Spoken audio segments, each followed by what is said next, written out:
It's one that I wrote myself. It's called Like Clay. I hope you like it.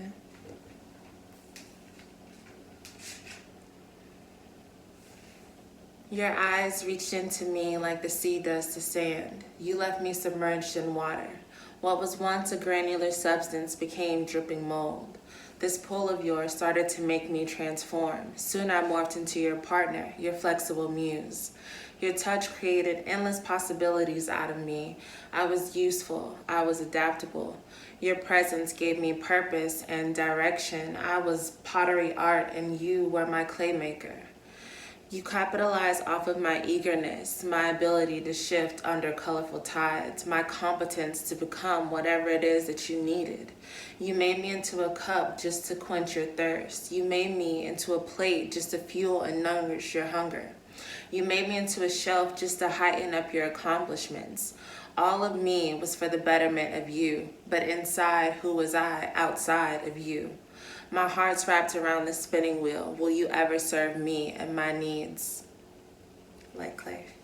Thank you.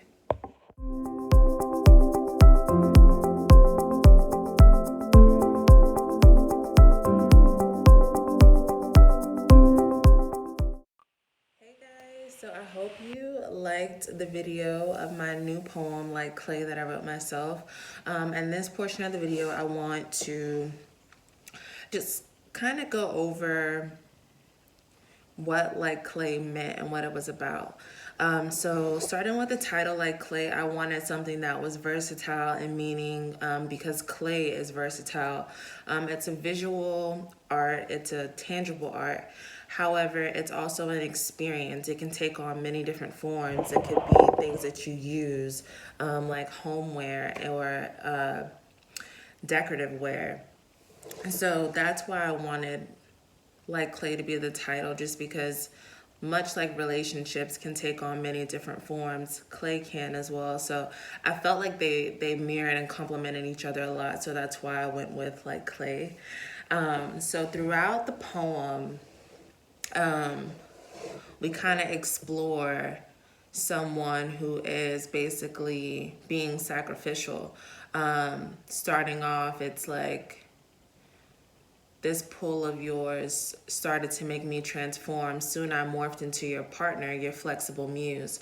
So a lot of times when we meet someone in an intimate setting, we feel the need to kind of mold ourselves to their vision of what a relationship is. We feel the need to kind of like transform and be, you know, whatever it is that they want. And a lot of times also in friendships too, not just intimate relationships, like we feel like we have to transform to be around them. We have to be more outgoing. We have to submit, or we have to become different versions of ourselves. And I wanted to kind of explore that with the comparison of clay.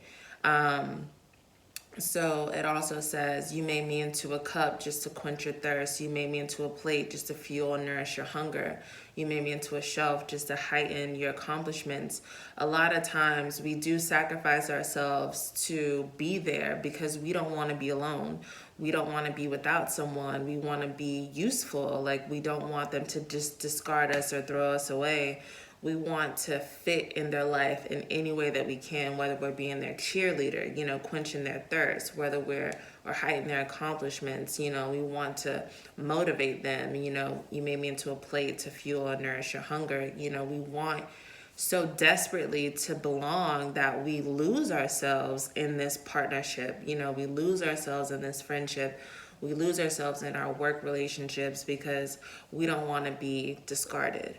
And, you know, you have to ask yourself like these questions, you know, is this relationship serving me? You know, am I getting anything out of it? Or is this just benefiting one person?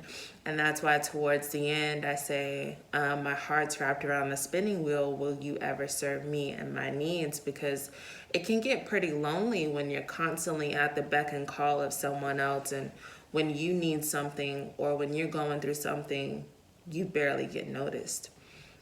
So, you know, for anyone watching this video, I do encourage you to reevaluate the relationships in your life and think about, you know, your input, outputs, you know, what I'm putting into this, am I receiving? Because a lot of times, even in friendships, you can surround yourself with a bunch of friends that you've supported and that you've cheered on. And when it comes time for you, you could be neglected, and you could be surrounded by 50 friends and be lonely. You could be in this relationship for years and still feel like, does this person even know who I am? Do I even know who I am? So it definitely starts with you. You set the tone for a lot of things in your life, and I wanted to write something that resonated with me and that can resonate with anyone. How we can sometimes lose ourselves, but the important thing is acknowledging that and getting back on track to finding yourself again. And yeah, so that's what Like Clay is about. I don't want to talk your head off. But yeah, thank you for tuning in with me, and until next time. Bye.